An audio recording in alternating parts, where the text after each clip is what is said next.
지난 한 2시간여 동안 우리 박한길 회장님 강의를 들었는데요. 어떻게 부자가 될 것 같습니까? 네. 예.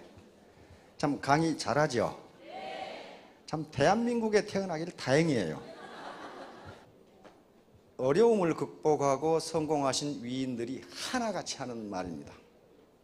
그 마음만 있으면 다 될 수 있다. 그거거든요. 자연현상이라든가 세상 만사는, 그리고 인간사, 사회현상, 경제현상이 됐건 정치, 문화현상이 됐건 굉장히 복잡합니다.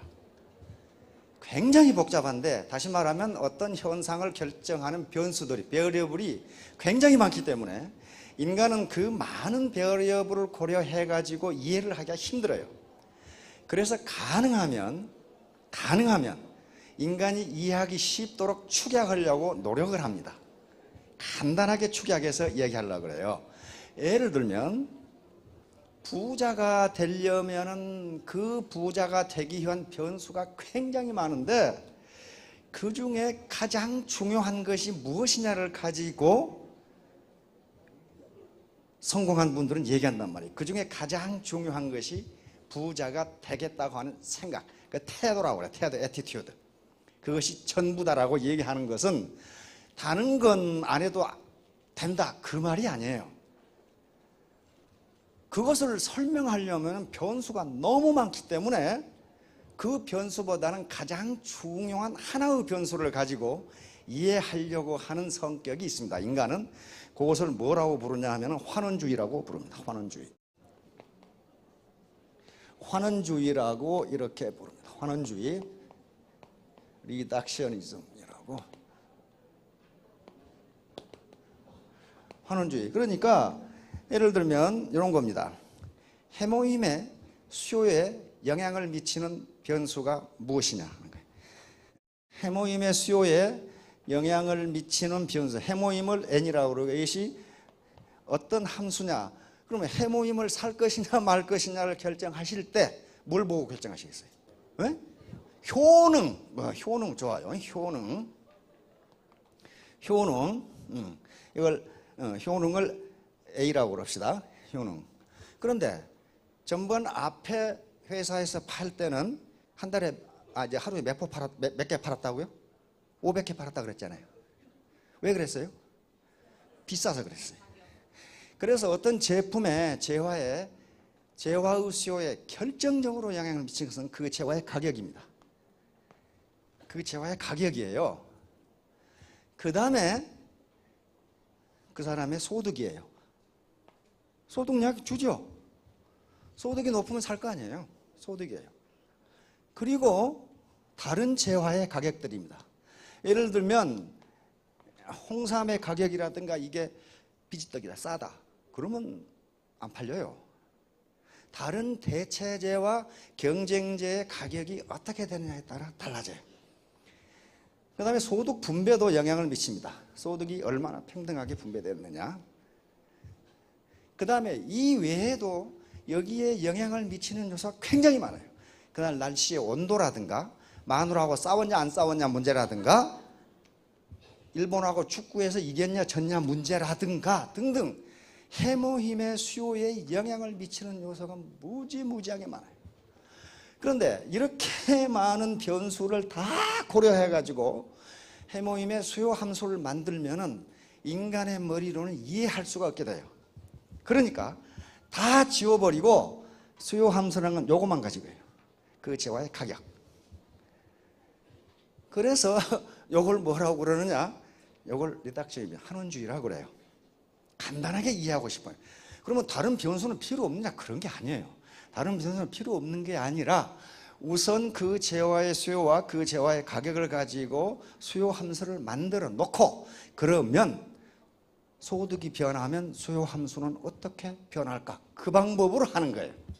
그런데 이런 환원주의가 맞지 않는 것이 많은데, 일본 나오셨어요? 일본 한번. 일본, 세계에서 일본하고 한국이 가장 신봉하는 환원주의가 하나 있어요. 미국이나 유럽에서는 그거 별로 안 믿어요. 그런데 원래 일본 학자가 그 이론을 써가지고 한국에 들어오면서 일본 분들하고 한국 사람들하고만 지구상에 금과 옥조로 생각하는 환원주의가 하나 있어요. 미국 가면 그거 믿는 놈 한 놈도 없어. 근데 두 나라만 그렇게 믿어요. 뭐냐 하면은 혈액형과 성질. 그걸 일본 학자가 쓴 책이거든. 근데 우리나라에 번역되어 와가지고 두 나라만 그걸 가지고 너 무슨 형이야? 이렇게 물어본단 말이에요. 그거 안 맞아요. 세상에 지금 사람이 70억인데 혈액형 4개 가지고 어떻게 성격을 다 알 수 있냐고요. 그런데 그걸 가지고 이해하려고 해요. 그것은 인간이 나빠서가 아니라 가능하면 간단하게 이해하려고 하는 성격 때문에 그래요. 제가 지금까지 한 155여 회 정도 강의를 했는데 제목도 달랐고 내용도 약간씩 달랐지만은 한 가지로 관통하는 게 있습니다. 그것이 태도입니다. 태도.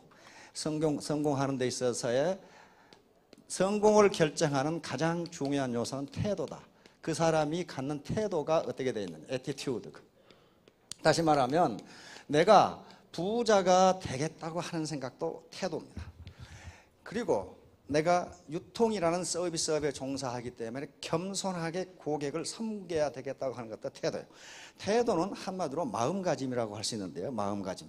이 마음가짐이 전부다. 마음가짐이 전부다. 이것은 마음 공부입니다. 마음 공부. 이게 되어 있지 않으면 아무리 테크닉, 그 다음에 애터미 시스템이 좋아도 자신의 태도가 되어 있지 않으면 그건 방법이 없어요. 태도는 자기 것이니까, 마음가짐은 자기 것이니까. 어떤 간절함, 내가 반드시 성공해야 되겠다는 간절함, 이것도 태도거든요. attitude, 영어 스펠링 순서대로 하면 딱 100점이에요, 이게. 여기서 A는 ability, 능력입니다. 자기 능력은 일만 있으면 돼요, 일. 나머지 99는 태도예요. 이건 누가 한 말이냐면요, 토마스 에디슨이 한 얘기거든요. 천재는 1%의 영감과 99%의 땀으로 이루어진다. 천재란 단지 자기가 목적하는 말을 끝까지 수행해내는 사람이다. 이렇게 얘기했단 말이에요. 그런데 지금 인류 역사상 가장 많은 발명을 한 사람이 토마스 에디슨입니다. 그런데 에디슨의 어떤 기록을 봐도 그 사람이 머리가 좋다는 말은 한마디도 없어요. 머리가 무지하게 나빴거든. 그런데 그 집념이에요. 집념. 태도란 말이에요. 에디슨이 학교 몇 개월 다녔어요? 1학년도 안 다니고 3개월 다녔어요. 3개월 다니고 쫓겨났어요. 그 선생님이 에디슨 엄마를 불러가지고 나는 세상에 내가 교사 생활을 오래 했지만 이렇게 멍청한 놈은 처음 봤다고 그랬거든요. 이렇게 멍청한 놈은 처음 봤다고 그랬어요. 왜냐하면 선생님이 불과 물은 다르다고 그랬거든요. 불과 물은 반대다. 그러니까 에디슨이 손 들고 일어나가지고 뜨거운 물도 뜨겁고 불도 뜨거운데 왜 반대냐고 질문을 했거든. 그러니까 이렇게 멍청한 놈은 처음 봤다고 그랬어요. 그런데 에디슨 엄마가 와가지고 선생님한테 항의를 했어요. 나는 그렇게 생각하지 않는다. 당신이 뭔가 잘못 본 거다. 나는 우리 애가 똑똑하다고 생각한다. 그런데 에디슨이 자서전에다가 그 순간을 적어놨어요. 그 순간을 적어놨어. 뭐라고 적어놨냐면 나는 평생 실망시켜 드려서는 안 될 분을 갖게 되었다. 이렇게 돼 있어요. 나는 평생 실망시켜 드려서는 안 될 분을 갖게 되었다. 어머니가 자기를 그렇게 인정하는데 어머니를 실망시키지 않아야 되겠다고 생각했단 말이에요. 그게 뭐예요? 간절한 마음이에요. 내가 반드시 성공을 해야 어머니한테 실망을 안 줄 거 아니에요. 어빌리티, 자기 능력은 일밖에 되질 않아요. 우리 애터미 사업도 자기 능력은 일입니다. 내가 다 하겠다고 생각하면 안 돼요. 두 번째가 트러스트, 신뢰란 말이에요. 신뢰 굉장히 중요합니다. 그렇죠? 신뢰. 믿음을 줘야 되고, 그 다음에 팀워크 중요하죠. 인테그리티, 성실과 정직입니다. 인테그리티는 두 가지 뜻을 다 가지고 있죠. 그 다음에 템포는 절제. 그리고 유나이티드, 이게 가장 중요해. 유나이티드 하트. 여기 있죠? 유나이티드 하트. 합심에 재심 합력하는 거. 이게 가장 중요하단 말이에요. 능력보다 훨씬 중요해요. 그리고 딜리전스, 근면. 동석 고금을 막론하고 게으른 사람이 부자 된 적은 한 번도 없어요. 그리고 마지막 에티켓입니다. 겸손의 에티켓은요, 예절을 지키는 건데 겸손해서 나아요. 그래서 요 태도입니다. 이렇게 하면은 이게 올이 되고 애터미 피플이 되고 신사숙녀가 돼서 100점 만점, 다시 말하면 정승처럼 사시게 된다 그 말이에요. 여러분들이 지금 여기에 올라와신 분들을 추월할 수는 없어요. 그러나 어떻게 됩니까? 어떻게 된다고요? 같아져요. 만나요. 만나게 돼 있어요. 만약에 계속적으로 수당이 올라가게 돼 있다. 그러면 앞에 온 사람을 쫓아갈 수가 없어요. 근데 일정 수준에 딱 스톱하도록 이렇게 시스템이 되어 있기 때문에, 보상 플랜이 되어 있기 때문에 지금 늦었지만은, 그러니까 여기에 로얄 클럽에 올라오는 것을 100m의 꼬린 지점이라고 가정합시다. 가정하면은 이분들은 여기 와 있는데 여기 계신 사장님들께서는 출발하시는 거예요. 출발하시는데 여기 도착한 분들이 앞으로 계속 뛰냐 하면 여기서 앉아 있어. 쉬고 있어요. 쉬고 있으니까 중간에 포기만 안 하시면 거기에 꼬린 지점에 들어간다는 거예요. 이게 바로 애티튜드예요. 능력, 자기 머리 가지고 되는 일이 아니거든요. 능력은 일만 있으면 돼. 근데 일도 없으면 문제가 되죠. 이제 일도 없으면 문제가 되는데, 그러나 여기까지 판단을 하셔가지고 오셨다면 일 정도는 다 가지고 계셔. 일 정도는 다 가지고 계셔. 그럼 나머지는 뭐예요? 태도, 애티튜드예요. 내가 어떤 마음을 가지고 사업에 임하느냐, 포기하느냐, 포기하지 않느냐. 포기 안 하시면 전부 성공하십니다. 자, 그렇기 때문에 그러면 네트워크에 성공하기 위해서 한 요건이 단순 노출 효과라고 하는 이 효과입니다. 단순 노출이니까 무슨 의도를 가지고 노출하는 게 아닙니다. 의도를 가지고 노출하는 게 아니고 단순 노출이에요. 이 말이 무슨, 이게 심리학 용어입니다. 심리학에서 반복적으로 계속 노출되면 그 사람에 대해서 호감을 갖는다는 이론입니다. 그래, 어떤 현상에 대해서 계속 노출하면 거기에 대해서 호감을 갖는다. 이제 심리학자들이 이걸 가지고 실험을 하기 시작했는데, 사람에 대해서만 그렇게 되는 것이 아니고, 미국 사람들이 한자 단어는 한자를 몰라요. 그래서 한자에 대해서도 한자를 계속 보여줬더니 그 한자를 좋아하게 되더라는 거예요. 그림도 그렇고 소리도 그렇고 동물도 그렇고 모든 것을 몇 번 봤느냐에 따라서 좋아하신다. 자, 이분이에요. 자이언스라는 분인데 헝가리계 미국인입니다. 단순 노출이에요. 전혀 모르는 아가씨 사진 12장을 가지고 어떤 아가씨는 한 번도 안 보여주고, 어떤 아가씨는 한 번, 두 번, 그 다음에 저기는 5번, 10번, 25회 보여주고, 5번 보여주고, 이건 대학생들을 지금 대상으로 실험하는 겁니다. 나중에 시간이 지난 다음에 그 사진 12장을 놔두고 누가 가장 매력 있냐 이렇게 했더니 가장 많이 노출한 아가씨가 가장 매력 있다고 나왔다 이 말이에요. 한 번도 안 본 아가씨는 가장 매력 없다고 나왔다. 그러면 실제로 매력이 그렇게 되냐? 그런 건 아니라는 거예요. 그런 건 아닌데 단순 노출이에요. 그러니까 사람 얼굴을 한 번 볼 때, 두 번 볼 때, 25번 봐버리면 벌써 정이 든다. 정이 든다. 그래서 자이언스 교수가 그럼 사람만 그러는가 하고 또 실험을 했어요. 다각형 노출 실험을 했는데, 그냥 뭐 교수니까 이런 PPT를 만들어 가지고 PPT가 넘어가잖아요. 넘어가는데 그 1페이지에서 2페이지로 넘어가는데 그 사이에다가 다각형, 뭐 육각형이든 삼각형을 집어넣었어요. 그런데 그것이 지나가는 속도가 1000분의 1초. 1000분의 1초니까 그 모양을 볼 수가 없어요. 이걸 5번을 했단 말이에요. 5번. 5번을 하고 나서 학기가 끝난 다음에 그 순간적으로 지나간 다각형 모양이 어떻게 됐느냐. 네가 본 다각형하고 보지 않은 다각형하고 조사를 했더니 48대 50이 거의 같아요. 그러니까 다각형의 모양을 기억을 못해. 1000분의 1초만 지나가 버렸는데 어떻게 기억을 하겠어요. 그런데 그러면 어느 것이 더 좋으냐 그랬더니 20% 차이가 났어. 뭔지는 모르겠는데 시간 중에 1000분의 1초 동안 봤던 다각형을 자기는 더 좋다고 생각한다는 게 60%가 나왔단 말이에요. 단 1000분의 1초를 봤는데, 자, 이렇게 되니까 다음과 같은 결론을 얻습니다. 자, 사람은 낯선 사람을 대할 때 공격적이고 냉담하고 비판적이 된다. 부산에서 서울까지 고속버스를 타고 오는데 옆에 앉은 놈하고 수원 올 때까지 말도 안 해. 말도 안 해. 그러다가 우연히 그 녀석이 전화하는 걸 들어보니까 자기 친구 동생이야. 그러다 보니, 야 임마, 너 그 어디 초등학교 어디 나왔어? 어디 나왔는데 야 너 자식 몇 회야? 이렇게 붙으면 그놈이 이제 뭐 다 사. 너 먹을 거 뭐 먹고 싶은 거 없어? 다시 말하면 처음 본 사람에 대해서는 방어를 하고 그 사람이 적대감을 갖게 돼요. 이건 무엇 때문에 그러냐면 사람이 나빠서 그런 게 아니고 인간의 생존 본능 속에 그것이 들어있답니다. 자기가 익숙하지 않은 어떤 물체나 사람에 대해서는 이 녀석이 나에게 생명의 위협 또는 어떤 손해를 끼치지 않을까 해서 방어적 태도를 취하는 거예요. 낯선 사람에 대해서는 별로 좋아하지 않아요. 그러다가 누군가를 만나면 만날수록 좋아하게 된다. 여기 처녀 총각은 별로 없는 것 같은데 혹시 총각 중에 이웃집 처녀가 지금 마음에 드는데 꽁꽁 앓지 말고 단순 노출 탁 지키고 있다가 그 처녀가 밖에 나가면 자기도 나가서 우연히 만난 것처럼 이렇게 해가지고 자꾸 노출하면 좋아져.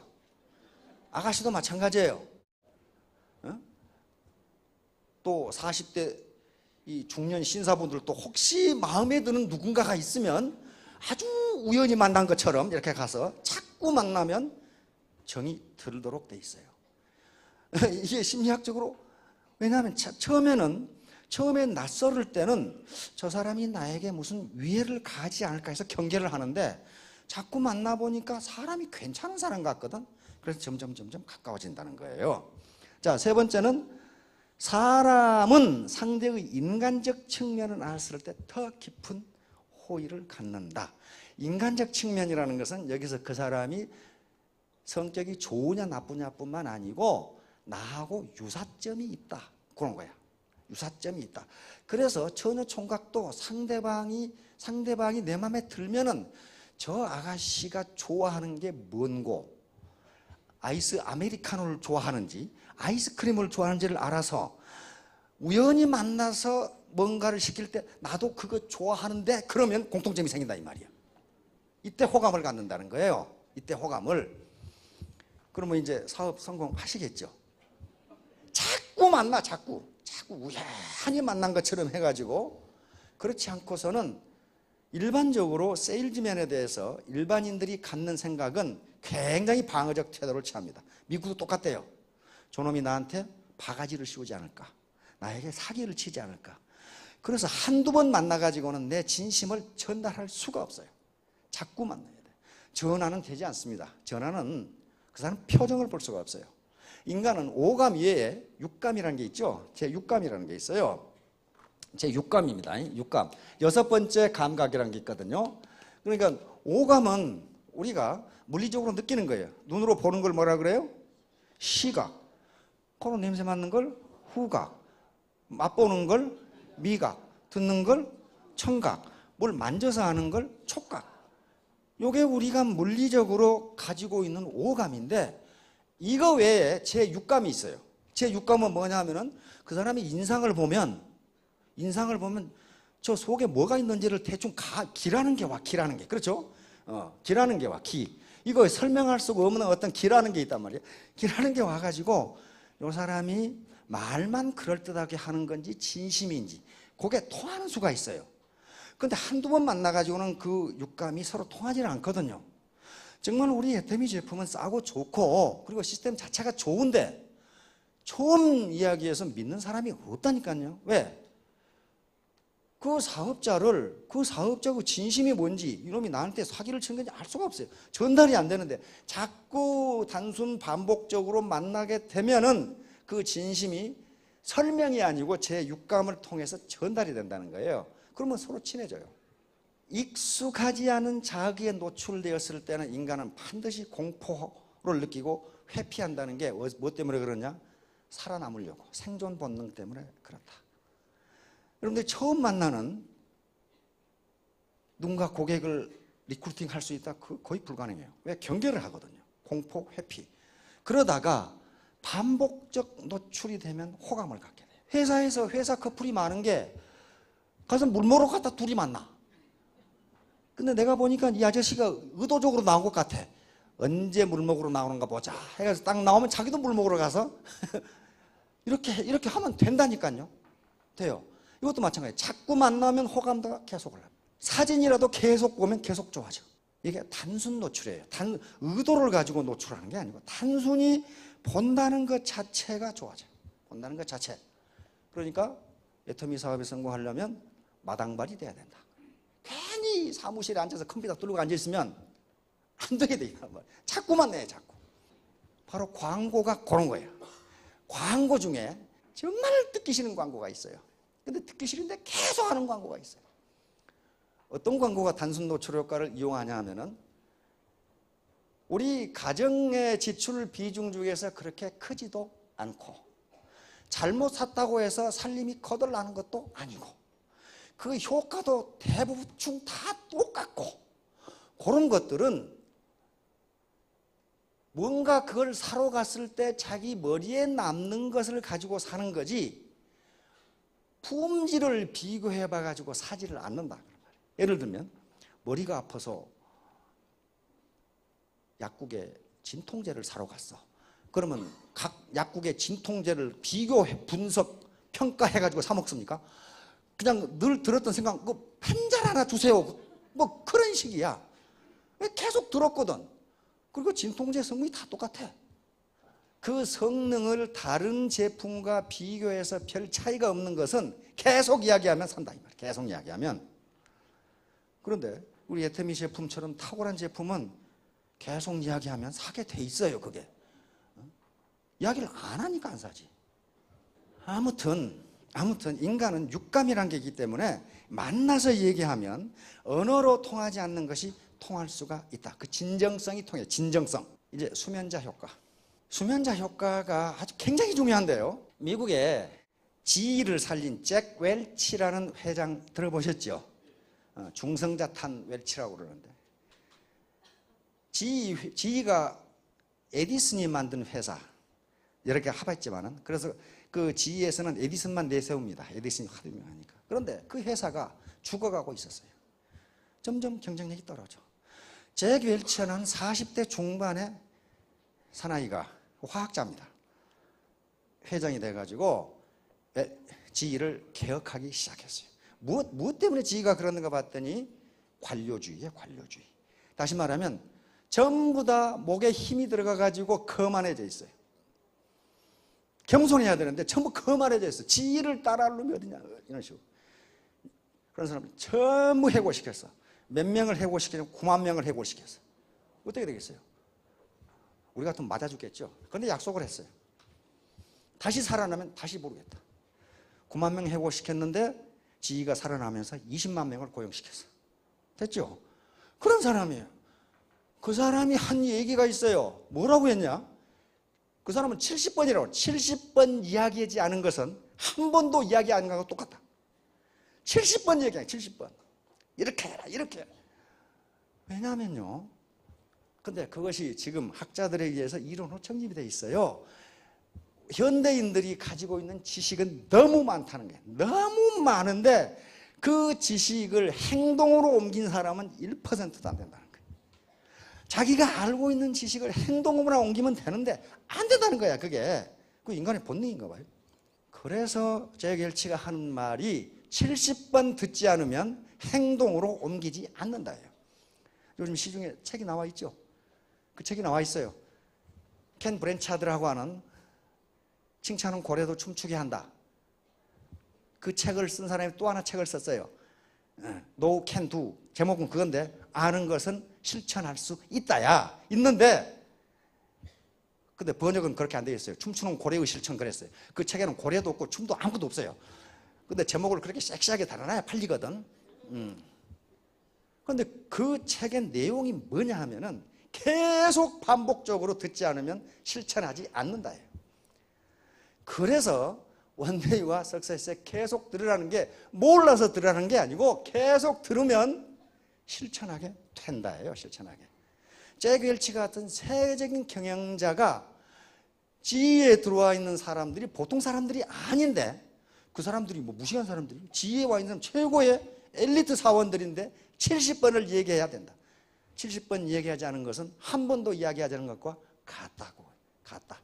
그래서 자꾸 듣고 또 그다음에 스폰서 파트너들하고 얘기를 하는 과정에서 모티베이션에 대해서 행동이 나온다는 거예요. 그래서 이 수면자 효과인데 우리나라에서 다단계 그래가지고 아이고 훌륭한 일 하십니다 이렇게 한 사람이 없어요. 딱 경계를 하고 저 새끼가 나한테 무슨 사기를 치려고. 그런데 내가 사이드에서 들어보니까 애터미 제품은 괜찮다고 들었어. 근데 그것을 들고 온 저 사람이 시원찮네. 아무래도 인생을 잘못 산 것 같은 사람이야. 수면자 효과라는 것은 어떤 제품을 전달하는 사람이 믿을 수가 없을 때, 믿을 수가 없는데 그 제품, 즉 그 사람이 전달하는 정보는 괜찮을 때는 무조건 전화하는 거예요. 그러고 나면 일정 시간이 지나면 정보를 전달한, 즉 자기에게 별로 중요하지 않은 사람은 수면 상태에 들어가 잊어버려. 누가 그런 얘기를 나한테 했지? 이렇게 된단 말이에요. 그리고 그 얘기만 생각이 나. 가끔 여러분 그런 기억이 있죠. 뭔가 재밌는 얘기를 들었는데 누가 그 얘기를 나한테 들었는지를 모르겠어. 신문에서 봤는지 뉴스에서 봤는지. 그러다가 어떤 실수를 하냐면 그 말을 자기에게 해준 사람한테 자기가 또 해. 너 말이야 이거 안 들어봤지? 그러고. 그게 수면자 효과예요. 그것은 그 얘기는 굉장히 나한테 흥미가 있는데 그것을 전달해 준 사람은 나에게 별로 중요하지 않다. 그러면 그 사람은 잊어버려. 그리고 그 사람이 제공해 준 정보만 머리에 남아. 그래서 자기가 신뢰를 얻지 못하더라도 자꾸 정보를 제공하라는 거예요. 그럼 자기를 믿는 게 아니라 그 정보를 믿어요. 정보를 믿고 나중에는 그 정보가 옳다고 판명이 되면은 그 사람도 믿는다 그런 말이에요. 처음부터 지금까지 계속 그렇게 뭐 신뢰를 못 줬는데 어떻게 갑자기 신뢰를 주냐 말이에요. 그게 수면자 효과예요. 그러니까 나를 기억시키려고 하지 말고 애터미 정보, 인포메이션, 이건 분명히 자신감이 있으니 이걸 기억시키면 나를 잊더라도 그걸 기억한다고 말이에요. 근데 반대가 있어요. 반대가 있어요. 우리 박정수 크라운 마스터가 전달하면 즉각 믿어. 즉각 믿는데 어떻게 되느냐? 나중에 정보는 잊어버리고 박정수를 만났다는 것만 생각이 돼. 그 사람이 뭐라고 그랬지? 이것만 생각이 되는 거야. 예를 들어서 박근혜 대통령하고 같이 식사를 했다. 그런데 거기서 무슨 교훈적인 얘기를 했어요. 근데 머리에 남는 것은 어느 식당에서 같이 밥 먹었다는 기억밖에 없어. 그 사람이 뭔 얘기했는지 나는 아무것도 몰라. 왜? 그 메시지하고 그 사람하고 그 사람이 나에게 더 중요해 지금. 메시지보다 그 경우에 그러니까 더 중요한 걸 기억한다는 거예요. 그러니까 박정수 크라운 마스터하고 누군가가 같이 밥을 먹고 박정수 총장이 크라운 마스터가 인포메이션을 전하면 그 정보는 어디 가버리고 없고 내가 그 사람하고 밥 먹었다? 이것만 남아요. 이것만 남는단 말이에요. 그러니까 어떻게 되겠어요? 계속 전달해. 계속. 신뢰를 못 얻었으니까 사업에 성공할 수 없다. 그게 아니에요. 나는 신뢰를 얻었으니까 사업에 성공할 수 있다. 그것도 아니에요. 어떻게? 계속 단순 노출시키는 수밖에 없어요. 정보를 계속 전달해서 이걸 사기치라는 게 아니에요. 페이스 투 페이스로 하면 그 진정성이 전달되는 것이기 때문에 이 사람이 정말로 진정성을 가지고 하는지가 나타난다. 그러니까 누구든지 현재 자기의 스테이터스에 관계없이 누구든지 부지런하게 단순 노출만 되면은 성공할 수 있다. 이제 간접 광고가 요거예요. 간접 광고. 지금 우리 간접 광고 허용했죠. 드라마라든가 뉴스라든가 보면은 어떤 사람은 무슨 아이스크림 먹고 있고, 또 200원이니까 가는데 뒤에 무슨 담배 감고 있고, 그걸 지나가잖아요. 그게 단순 노출이에요. 사람들 1000분의 1초 동안 노출된 것도 호감을 갖는데 그건 안 보는 것 같지만 굉장히 효과가 있다는 거예요. 자기 몸에 배어있는, 후천적으로 몸에 배어있는 거예요. 문화적 자본이에요. 한 개인이, 인간이 태어나서 성장해오는 과정에서 자신도 모르게 몸에 밴 습관, 가치관, 기질, 기대, 행동, 양식. 그러니까 그 사람의 행동 양식을 보면은 이 사람이 앞으로 어떻게 행동할 것이라 하는 것이 나타나요. 그런데 지금까지는 어차피 전부 다 환경이 다르기 때문에 전부 다른 아비투스를 가지고 있어요. 아비투스, 예를 들면 자기 마누라가 요리사 출신이라도 자기 엄마 밥이 더 맛있어. 엄마 반찬이 더 맛있어요. 그래서 자꾸 구박을 해. 좀 엄마한테 가서 좀 배우라고. 된장국도 제대로 못 끓여. 그거 왜 그래? 그걸 어려서부터 먹어서 그것이 체질화되어 있어서 그렇게 돼요. 그 엄마가 객관적으로 보면 요리 실력이 형편없는데도 그래요. 그게 아비투스예요. 그러니까 인간이 자기가 자라온 환경, 이게 문화거든요. 여기서 어떻게 자라오느냐에 따라서 그 사람의 행동이 결정된다는 거예요. 그러면 애터미 사업을 하러 오셔가지고 여기서 계속적으로 강의를 듣고 스폰서 파트너 간에 미팅을 하고 하면서 이걸 몸에 익히면은, 특히 성공자들이 어떻게 해서 성공했는가를 스스로 익혀나가면 그게 자기 아비투스가 되고 그것이 자기 자본이 돼요. 자본. 이 사촌이 좋다는 게 자꾸 보니까 그래요. 나가면 보거든, 나가면. 그러니까 정이 들어. 그 다음에 영어에도 out of sight, out of mind, inside in mind만 했어요. 안 보이면 멀어지고 보면 가까워진다. 이게 단순 노출이에요. 무슨 의도를 가지고 이웃집 마지막 의도를 가지고 쓰레기 버리러 나온 게 아니에요. 쓰레기 버리러 나왔는데 우연히 만난 거예요. 그러면 서로 가까워진다. 이게 문화자본인데, 문화자본, 다시 말하면 여기에 내 몸에 배어있는 매너, 말투, 이런 것들이 이제 자기 몸에 배어있는 거고, 객관적 상태, 다시 말하면 내가 좋은 책을 가지고 있다, 좋은 악기를 가지고 있다, 좋은 피아노를 가지고 있다, 요걸 나는 좋은 그림을 가지고 있다, 그런데 나는 이 그림을 감상할 줄 안다, 이런 것들이 객관적 상태의 문화자본. 세 번째는 이게 제도화된 상태의 문화자본인데, 이런 것들은 내가 학위를 가지고 있다, 하버드를 나왔다, 나는 의사 자격증이 있다, 변호사 자격증이 있다, 이런 것은 하나의 자본이에요. 이런 문화자본들이 뭐하고 연결되느냐면 사회자본하고 연결돼요. 사회자본은 굉장히 구성하는 요소가 많은데, 사회자본의 대표적인 것이 네트워크입니다. 네트워크. 내가 누구하고 관계를 가지고 살아가느냐예요. 예를 들면 여러분 가끔 뉴스나 신문지상에 매스컴에 그런 거 나오죠. 누구누구는 전화 한 통화, 누구누구 변호사는 전화 한 통화하고 1억 받았다. 그 말 나오죠. 그거 왜 그러겠어요? 그만큼 전화 한 통화를 해도 1억의 가치가 있는 네트워크를 가지고 있다, 그런 말이에요. 네트워크를. 그 네트워크예요. 모든 인간은 네트워크를 가지고 살아가고 있습니다. 네트워크를 가지고 살아가고 있는데 그 네트워크의 사이즈와 그 네트워크의 퀄리티가 달라요. 정말. 퀄리티가 다르다고요. 어떤 사람하고 네트워크를 형성하고 있느냐에 따라서 내 경제적인 소득이 어떻게 되느냐가 결정된다. 그러면 그 네트워크를 형성하는데 지금부터 이제 문제는 네트워크인데요. 여기서 이제 이렇게 많은 파트너, 그 다음에 이 스폰서하고 만나가지고 계속적으로 자기 문화 자본의 수준을 높여가야 돼요. 앞에서 말하는 애티튜드라는 게 있잖아요. 트러스트. 어떻게 나를 신뢰하게 할 것이냐. 신뢰하게 할 것이냐. 그렇죠? 팀워크. 내가 어떻게 팀워크를 유지할 것이냐. 인테그리티. 어떻게 내가 성실하고 정직하다는 걸 알릴 것이냐. 템퍼런스. 내가 절제하고 절도 있는 사람이다. 약속도 잘 지킨다. 딜리전스. 난 부지런한 사람이다. 에티켓도 지킨다. 유나이티드 하트. 나만 똑똑하다고 생각하지 않고 다 화합한다. 이게 이제 자기 문화자본이고 이게 네트워크를 키워나가는 거예요. 네트워크를. 이 네트워크를 키우지 않으면요, 결코 성공할 수가 없어요. 결국 성공은 어디에 달려있냐면요, 자본에 달려있는데, 자본의 크기에 달려있는데, 이 자본이에요. 자본은 생산성이니까 자본 캐피탈인데요, 이 자본의 크기에 달려있는데, 자본은 크게 경제자본, 문화자본, 사회자본 이렇게 나눕니다. 그리고 상징자본 이렇게 나눠요. 경제자본은 내 땅이 얼마냐, 지금 현금이 얼마 있냐, 주식이 얼마 가지고 있냐, 빌딩은 얼마, 요거 한 30억 가지신 분은 여기 이거 안 하셔도 되죠. 그거 경제자본이에요. 어르신 지금 120세까지 사시려면 한 30억 필요하시겠죠. 30억 없으시죠. 그렇단 말이에요. 이게 경제자본이 없는 거예요. 지금 경제자본을 지금 만드셔야 돼. 그렇잖아요? 문화자본도 그 만들기가 쉽지 않아요. 왜? 지금 서울대학을 갈까요? 하버드를 갈까요? 지금 어떻게 할 거예요? 변호사 시험 본다? 그거 다 공부하다 죽어요. 그러니까 안 하는 게 나아. 그렇죠? 그러니까 지금 어떤 문화자본도 키우는 게 쉽지가 않아요.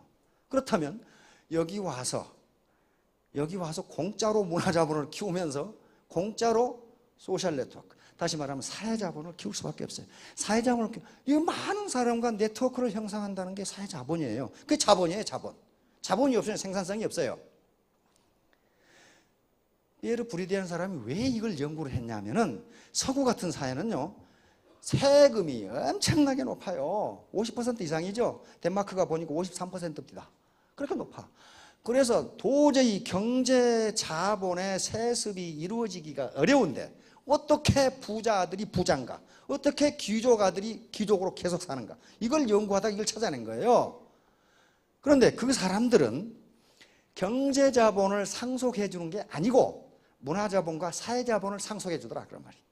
돈이 되는 문화 자본과 사회 자본을 상속해 주면 그 자식이 이 아들이나 자식들한테 경제 자본을 물려주지 않아도 그놈이 많은 돈을 벌더라 그런 말이에요, 지금. 그 소셜 네트워크가 전부 어퍼클래스 네트워크를 가지고 있으니까, 그리고 좋은 대학 나와서 좋은 학위 가지고 있으니까 그렇게 되더라 이거예요.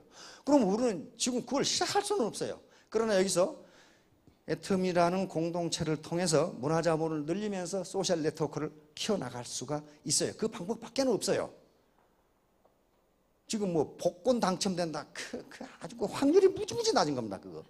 자, 이게 상징 자본인데, 상징 자본은요, 이분들이 가장 큰 상징 자본을 가지고 있어요. 이분들 얼굴 보시면 아시겠죠? 마더 테레사가 무슨 기업이 있습니까? 돈이 있습니까? 무슨 뭐 직책이 있습니까? 자기 군대가 있습니까? 그런데 이분의 말씀은 뭐가 있어요? 영향력이 있죠. 상징성이 굉장히 강한 분이란 말이에요. 강한 분이에요. 근데 우리가 그것을 어떻게 갖겠어요, 지금? 가질 수가 있어요. 있어요. 가장 전형적인 예가 크라운 박이에요. 로얄 박일 때와 크라운 박일 때 저분이 나타났을 때 모여드는 청중의 숫자가 달라. 갑자기 사람이 변한 것도 아닌데 뭐가 달라졌어요? 상징이 달라진, 심볼이 달라진 거예요. 그러면 여기 계시는 분들이 로얄이 되고 크라운이 되면은 상징 자본을 갖게 돼요. 저분이 저 정도 됐을 때는 굉장한 분일 거다 이렇게 생각한단 말이에요. 굉장한 분이거든.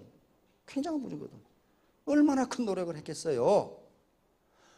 그래서 상징 자본을 키울 수가 있어요. 근데 아까 심리학 용어가 나왔으니까 심리학에 자기중심적 편파라는 심리학 용어가 있습니다. 편파. 이게 이고센트릭 바이어스라고 하는데, 다시 말하면 자기 일에 대해서는 잘 알아. 근데 다른 사람 일에 대해서는 잘 몰라.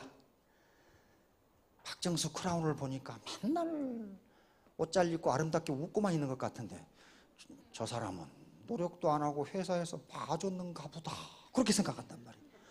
왜냐하면 저분이 그렇게 고생해온 과정에 대해서는 본 적이 없어. 본 적이 없고 현재 상태만 봐. 현재 상태만 보고 자기는 자기 신세를 생각하니 체량하기 짝이 없어.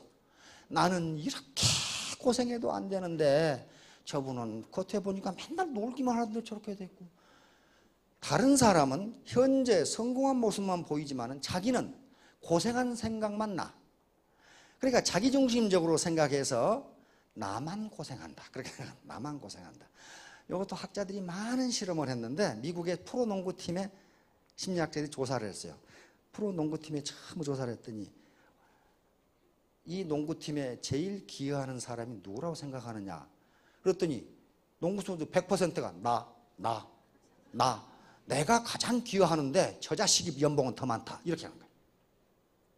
그러니까 자기가 현재 고생하는 것은 아는데 그 스타 플레이어가 그렇게 되기 위해서 얼마나 훈련을 하고 고생한 것은 본 적이 없거든.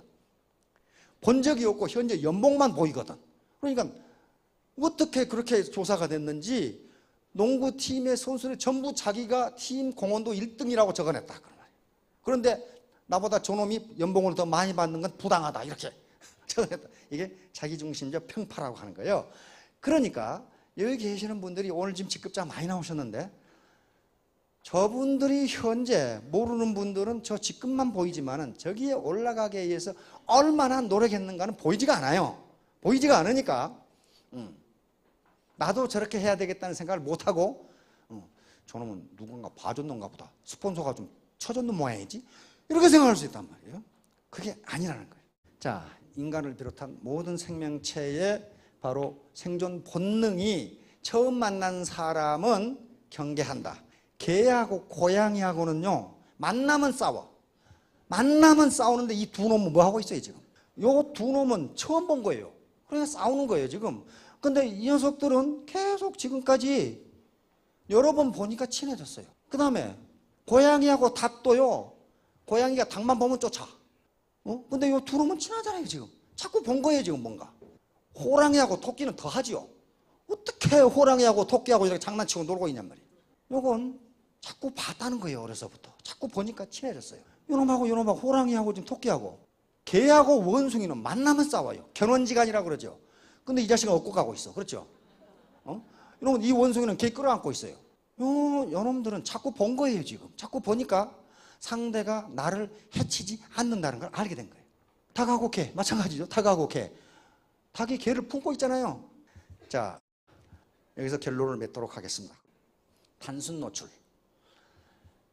어떤 센터나 자기 집에 앉아가지고 이 녀석이 내가 하라면 할까 말까 그거 생각 마세요. 그 골치 아픈 거예요. 가서 만나 무조건.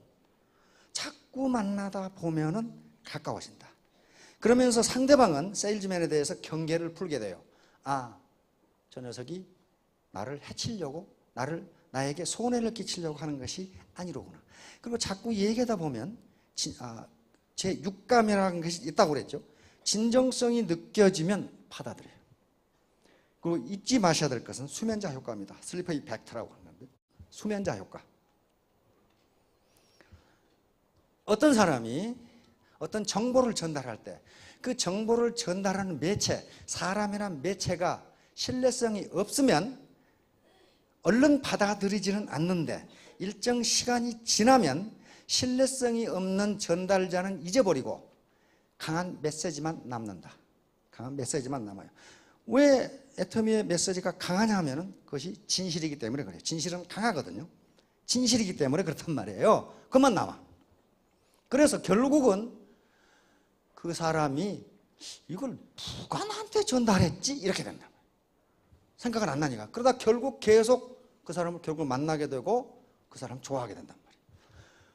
그런데 굉장히 신뢰성이 있는 사람이 전달하면 즉각 효과가 있는데 나중에는 메시지는 잃어버리고 그 사람만 생각이 나. 그 사람이 나한테 뭐라 그랬지? 이것만 생각이 난단 말이에요. 그러니까 신뢰성이 있는 분이건, 즉 소셜 캐리어가 지금까지 사회적 캐리어가 굉장히 좋았던 분이건 또는 지금까지 실패만 했던 분이건 방법은 동일합니다.